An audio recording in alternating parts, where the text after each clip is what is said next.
São 9 horas e 21 minutos, a gente tá aqui com o Renan. Renan, eu vi que você escreveu lá no seu ex, Salvador é uma cidade triste, a Bahia está triste do seu ponto de vista. O que você acha, velho? Rodando aqui, olha só, eu morei aqui em 2008, em Stella Maris. Não é que, era um lugar feliz. Você morou em Salvador? Já morei em Salvador. Em Stella? Em Stella Você Maris. pegava onda lá? Não é nem isso, é que assim, era fácil pra eu pegar a van pra ir pra Simões Filho. E aí eu trabalhava em Simões Filho, eu ajudei a implementar uma fábrica que trabalhava com iluminação lá em Simões. Bons tempos não, tempos muito malucos, assim, Simões Filho era faroeste. Você andava pelas ruas de Simões Filho, você via cadáver no chão, e aí você voltava assim, tiraram ele faz meia hora. Tá. Era muito violento, Simões era uma cidade muito violenta. Agora Stella era muito bonito, Stella era uma praia meio selvagem zona, era legal. O que eu acho, né? Salvador é uma cidade que venderam para o pessoal daqui uma ilusão de que eles têm que estar permanentemente felizes, né? Você tem sempre o Olodum chegou. E é aquela coisa assim, só que quando você está rindo o tempo todo, em geral é desespero. E é uma cidade que está muito violenta, as pessoas estão indo embora, está altamente favelizada, e você vai nas favelas, é placa de propaganda de político, como se, fizemos um negócio incrível aqui, tem agora uma escadaria colorida. Tá, assim, a vida continua muito ruim. São mais de 15 facções em disputa. As pessoas estão carrancudas. Então, o que eu senti não é a energia da propaganda. Eu vi uma cidade que é triste. E é isso que eu tô sentindo da Bahia em geral. É um cansaço geral. Não todas as pessoas estão indo embora daqui, né? Acho que é muito sintomático. E eu acho que a propaganda oficial que o governo brasileiro, como um todo, gera sobre a Bahia é a ideia de um lugar permanentemente feliz. E isso faz com que as pessoas se iludam e não encarem os próprios problemas. E acho que esse é o grande problema da Bahia. Não olhar assim, olha, viver na Bahia é muito ruim. Vocês estão vendendo uma felicidade que não está existindo no mundo concreto. O cara pode até aparecer lá no Pelourinho, aí faz um negócio cenográfico pra gringo, mas ele vai voltar para um bairro muito ruim, vai ter que tomar cuidado com o crime organizado. Se o cara é um prestador de serviço, ele pode morrer na mão do crime organizado. Então, é uma vida dura e difícil que tem aqui. Ô Renan, você, falando agora, eu tenho comentado os assuntos nacionais, Banco Master, Flávio Bolsonaro, Daniel Vorcaro. Eu estava há pouco aqui conversando com ele, que é do MBL, comentarista, o Lucas Bastos. Eu perguntei o que ele acha, e para você agora como pré-candidato a presidente, melhor Flávio candidato ou o Flávio abandonando a candidatura, pensando na sua pré-candidatura? Se eu pensar exclusivamente em mim, é melhor Flávio pré-candidato. Eu já tive muitas discussões com o nosso time. O Flávio Bolsonaro, ele é frágil em todos os cenários. Mesmo se ele não tivesse o escândalo do Master, ele já estava com aquela história de não querer debater comigo. Eu já não via, rodando lugares em que há uma grande presença do bolsonarismo, não via a energia que o pai dele tinha. É real. Quando a gente, por exemplo, estava em Santa Catarina, oeste de Santa Catarina, ali, fortaleza do bolsonarismo. Não vi nada. Ninguém tava, aqui é Flávio, já tava ruim. Já era ruim de defender. Já não havia, vamos dizer, o ânimos. Aquela história do bolsonarismo no sul e no centro-oeste, eu não vi. Ainda há uma memória do pai. Mas dele, eles mesmos, assim, fica muito difícil deles fazerem uma defesa. Hoje, piorou. Assim, de maneira não é inigualável o que aconteceu. Eu conversando com pessoas que eram altamente bolsonaristas ali da região, radialistas que eu visitei, não, Renan, não, isso aqui não dá, não dá pra ir com ele, a gente vai ter que escolher um caminho. E aí isso eu falei, bom, se eu for pensar de maneira estritamente estratégica aqui, o que não é necessariamente bom no curtíssimo prazo pro país, mas é bom no longo prazo, é melhor deixar ele sangrando. Que ele vai perder. Só que tem uma coisa, todo mundo fala, vamos colocar a Michelle. A família quer a Michelle? Vocês são analistas, né, agudos do bolsonarismo. Okay. Carlos, Eduardo e Flávio, não vai Michelle? Não. Então quem eles vão colocar? O Rogério Marinho, como algumas pessoas ventilaram? Eu acho que eles vão ter que ir de Flávio até o fim, porque é o cálculo frio, que ele tenha 20%. Pelo menos eles ficam com algum ativo eleitoral. Eu acho, não sei se vocês concordam, que no fim do dia, os Bolsonaro, quando se meteram ali com o Master e quando lançaram o Flávio, eles estavam fazendo a seguinte conta, mas vamos botar uma grana no bolso e vamos tentar manter a nossa liderança aqui, porque já prenderam nosso pai, a vida tá uma desgraça, provavelmente vão tomar a direita da gente, tem o Tarcísio, a época que tava, né, que a gente foi pegar as negociações, Tarcísio tá tentando levar a reboque à direita, o Nicolas tá surgindo, eles não contavam com a gente na equação. Então, vamos botar um no bolso, faz um filme aí e lança o Flávio, vai no que der. porque meio que é um fim de festa. Eu acho que o que a gente está assistindo é o ocaso do bolsonarismo. Ô Renan, a gente já sabia do caso de rachadinha, casos gravíssimos envolvendo corrupção. Você imaginava que seria dessa magnitude o negócio do Flávio Bolsonaro? Você se surpreendeu quando aquela conversa foi vazada? Eu vi que você fez uma live e você ficou surpreso. Muito. Surpresa de verdade? De verdade. Não, de verdade. De verdade. O envolvimento dele dessa natureza com o Master e o que tá pintando das histórias de Trancoso é uma novidade meio que pra geral. O que eu soube até é que o PT também não sabia a fundo. Os advogados... O vazamento se deu através de advogados que tiveram acesso. Aparentemente, advogados do próprio Vorcaro, que devem ter sido convencidos a passar isso para jornalistas. Não foi a PF que vazou. E aí isso pegou todo mundo de surpresa. Porque pro Sidônio, o Flávio derreter agora é ruim. Não tava na conta fria deles. Só depois da convenção. É lógico, deixa passar a convenção e aí vinha tudo uma vez. E o que viria? Ligações dele com aquele Canelo, lá no Rio de Janeiro. Ligações com a Secretaria de Esportes do Rio de Janeiro. Escândalo do INSS, envolvimento dele com o Willer Tomasi, com aquela sócia dele no escritório dele. Então, essas coisas são, vamos dizer, elementos que estavam precificados pelo PT para atacar na época da eleição, para machucar. Eu acho que machucaria muito o Flávio. Isso aqui é uma novidade. Tanto que é uma novidade que o Flávio nem contou para os membros da própria campanha, né? O que foi uma coisa, assim, advogados e marqueteiros ficaram malucos. E é sempre aquilo, vai vir uma coisa nova. Eu acho que o Flávio tem uma posição muito, muito ruim. Muito ruim. E a pior situação que poderia ficar para ele é mostrar a inviabilidade do segundo turno. No momento que ele é inviável no segundo turno, ele não tem mais o argumento que era o que restava do... Não, mas pelo menos ele ganha do Lula. Não, ele não ganha do Lula. Vocês vão ter que tomar uma decisão, vocês vão ter que escolher outras pessoas.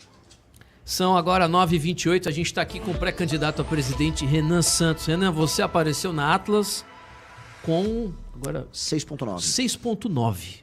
Sai um Datafolha com o resultado já esperado, que o Datafolha ele sempre derruba. Eu queria que você comentasse o resultado do Datafolha sexta-feira. Você está animado. Não é porque você está aqui na bancada, eu já falei várias vezes, que eu sinto a mesma sensação de 2018. É impressionante. Eu comecei a sentir também.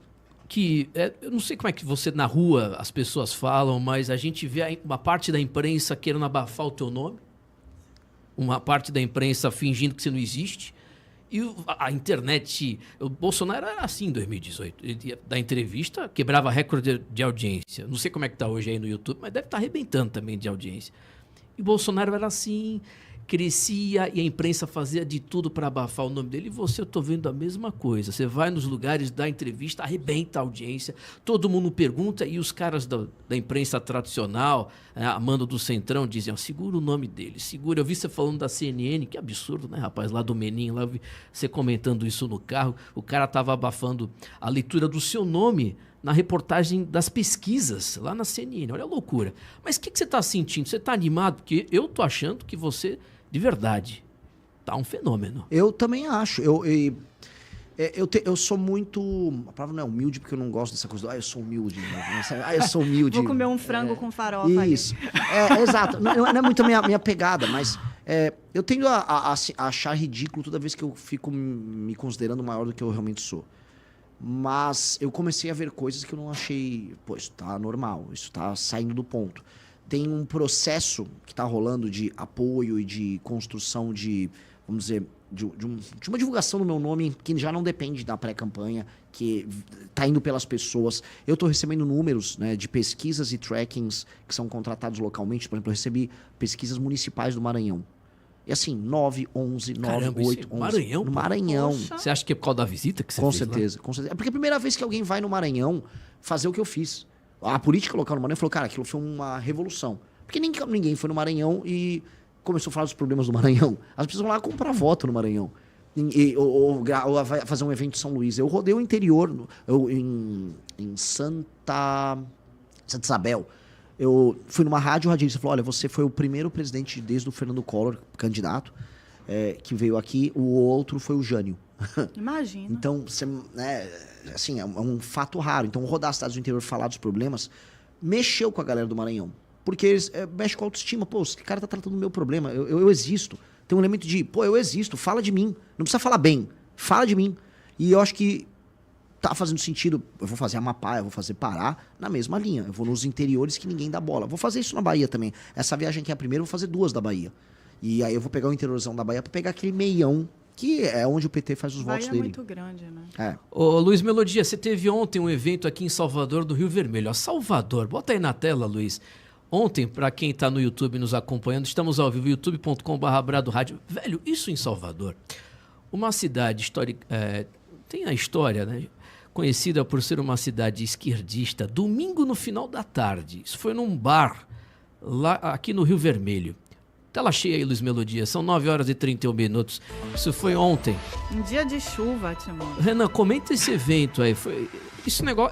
Isso já faz parte, acho que, de uma campanha de fenômeno, velho. Em Salvador, que outro pré-candidato conseguiu isso? Eu tenho certeza que a galera foi lá, pagou. Que ninguém recebeu dinheiro, não teve militância. O que foi, Lucas? Ah, tá bom. E aí, Renan, o que você acha? Todos os eventos nossos estão gerando isso e eles estão aumentando. A gente está meio que uma competição de um lugar bater o lugar anterior. Foi gigante Salvador ontem. 3 dias antes em Brasília foi enorme também. E eu nem tô tendo muito esforço de divulgação. As pessoas estão se organizando e estão fazendo o evento acontecer. Tá mais diferente. Antigamente o nosso público era muito homens jovens. Agora tinha mulher já tá virando quase 40% do público presente. Muitas classes sociais diferentes e começou a aparecer as pessoas mais velhas. Isso não era comum, pessoas acima de 60 anos aparecerem, aí começaram a vir. Então, o fenômeno está começando a se alterar. Então, é muito bom. Assim, para entender a política, não só daqui de Salvador, mas a política toda do Nordeste, né? Um evento em geral você faz pagando as pessoas. Aí fica a galera segurando umas bandeiras, você dá uma Tradicional comidinha. é isso aí mesmo. É isso, é o tal do pelego. A gente está indo numa outra linha, completamente diferente. E nesse sentido se parece muito com a campanha do Bolsonaro de 18. Acho que a tua análise está muito boa. O lance a gente tem que acelerar esse processo até a eleição. Só que eu acho que dá tempo. Eu acho que a gente tinha um planejamento de chegar até 10% até a véspera da eleição ali em agosto. Eu acho que nós vamos alcançar. Ah, eu tenho dúvida. Sim. E aí, com 10%, 2 dígitos, estamos totalmente no jogo, porque um cara, que é o Flávio, está em trajetória de queda, e a queda é forte. Tá? O que eu estou recebendo também de trackings e conversando com pessoas de institutos, a rejeição que o Flávio está angariando é uma rejeição sem volta. Porque tem aquela rejeição que, não, mas vai ser um negócio do Lula e... Cara, não tem muita coisa do Lula para sair. Na verdade, o Lula vai ficar inaugurando obra e vai ficar fazendo uma política social dele. Ele vai tentar diminuir na margem aquela rejeição que é muito alta dele. Agora, do Flávio tem um estoque ainda de coisas. E quem já saiu do Flávio falou, eu não volto. Isso é muito ruim. Então, nós vamos buscar esse eleitor. E a gente está competindo na busca desse eleitor de maneira muito clara. Com o Zema e com o Caiado, que tem medo de falar dos problemas do Flávio. Que tem medo de colocar o dedo na ferida. São dois, vamos dizer, reservas. Porque a pior coisa não é que você é uma alternativa, você é um banco de reservas. É aquele jogador que tá com a camisa 33 lá no banco, aguardando o camisa 8 dele, o camisa 9 sair. Pô, isso é feio. Eles não vão falar do problema. Até porque, assim, tá pintando agora envolvimentos muito similares com o que houve aqui do Credit Sexta, do Zema e do próprio Caiado. Tem uma história também no estado de Goiás. Sim. Quase todos os governadores entraram nessa malandragem. O único cara que não tá pré-candidato a presidente, que não tá envolvido diretamente nesse negócio é você, né? Sou eu. E poderia citar algum nanico que não conta, né? Tipo, a Samara, né? Da UP. Não, o Aldo não acho que ele tenha relação com o escândalo, mas o Aldo, no máximo, viajou lá no jatinho lá com o Toffoli com o... Sim. Com o ligação indireta. Eu não acho que o Aldo tinha nada a ver com isso, mas... o Aldo, pô, é o único cara que topa aí nas sabatinas que eu vou. Eu tive uma sabatina no Canal Livre, lá na Band. Aí, beleza, era pro Zema aí, não foi. Aí tinha uma agora, que era no Esfera, eu, Caiado, Zema e Aldo. O Caiado e o Zema não foram, foi eu e o Aldo. Eles não foram, é medo? Eu não sei, cara. O Zema nunca vai. E o Caiado disse que deu um problema num avião, uma coisa assim, num helicóptero. E você vai participar dos debates da televisão? Já te chamaram? Vou. A gente já teve reunião com todas as emissoras. Houve a conversa do Flávio, da campanha do Flávio, para tentar me tirar, mas as emissoras foram muito, muito rígidas ali. O que eu vi de uma emissora foi, não, se precisar, fica a cadeirinha do Flávio com o nome dele vazia. Então. Renan, eu queria te perguntar o seguinte, você já está, não sei se você já recebeu informação do senador Ângelo Coronel falando de você. Eu vi o vídeo. O Centrão já tem comentado, eu tenho acesso a deputados do Centrão em Brasília, assessores de gabinetes aqui na Bahia também.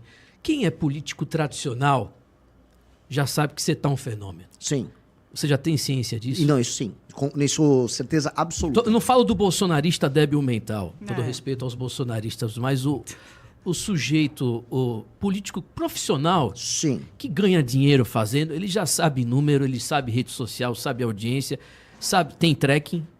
Você já tem noção disso, então? Tenho tracking, assim, tracking dos mais diferentes estados do Brasil. Não posso boca de sandália, que eu sou o famoso boca de sandália, mas trackings me dando 8 no estado aqui, 6 no estado ali, 9 no estado acolá.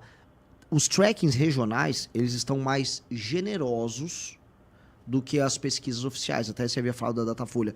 Eu conheço o pessoal da Folha de São Paulo, eu tenho respeito pelo pessoal da Folha, mas eu não consigo olhar uma pesquisa que põe a Samara. Também. Assim, não dá. Não dá. Sim, não tô falando nem que é má fé, vou tentar ser justo. O cara chega um resultado desse na pesquisa, né? O Instituto tem que falar, olha, temos que rever o método. Não funcionou, porque isso aqui claramente não tá fazendo sentido. Claro. Então, eu acho engraçado que os trackings que são encomendados pelas campanhas, ou seja, ali é resultado real. Isso aqui é um diagnóstico real da situação. Eles me dão sempre muito maior do que as pesquisas que são publicadas, tirando o caso da Atlas, que é uma pesquisa internacional. O fato da Atlas ela ser internacional, ela obriga que ela não tenha, vamos dizer, compromissos locais que façam ela perder a credibilidade dela. Outros institutos não. Né? Então, quando eu pego a Atlas e quando eu pego os trackings, aí eu vejo outra coisa. Outra coisa, os trackings, mesmo dos institutos grandes para as campanhas, são diferentes também dos resultados. Então, os políticos têm acesso e eles sabem uma coisa. Uma coisa é a intenção de voto. Outra coisa é a intensidade da intenção de voto. Uma pessoa que está dando hoje a intenção de voto na nossa pré-candidatura é uma pessoa que está com uma intensidade muito grande, então ele é um multiplicador. Então o político do Centrão percebe, tem aquele cheiro de pólvora de uma coisa que vai explodir em algum momento. Porque ele está vendo que a intensidade das pessoas que estão falando a meu respeito é muito maior do que a dos demais. Real, vou colocar um ponto. Minha pré-campanha é muito mais intensa do que a campanha do Flávio, mas incomparavelmente mais intensa. As pessoas estão fazendo pré-campanha. Teve um evento de filiação do partido no fim de semana, foram milhares de carros adesivados, sem participação minha. Eu nem participei, eu estava num evento. Tá acontecendo. E isso é sintomático de uma campanha viva. Já, assim, o Kim tá recebendo ligações e abrindo conversas lá no Congresso que ele nem sequer imaginava.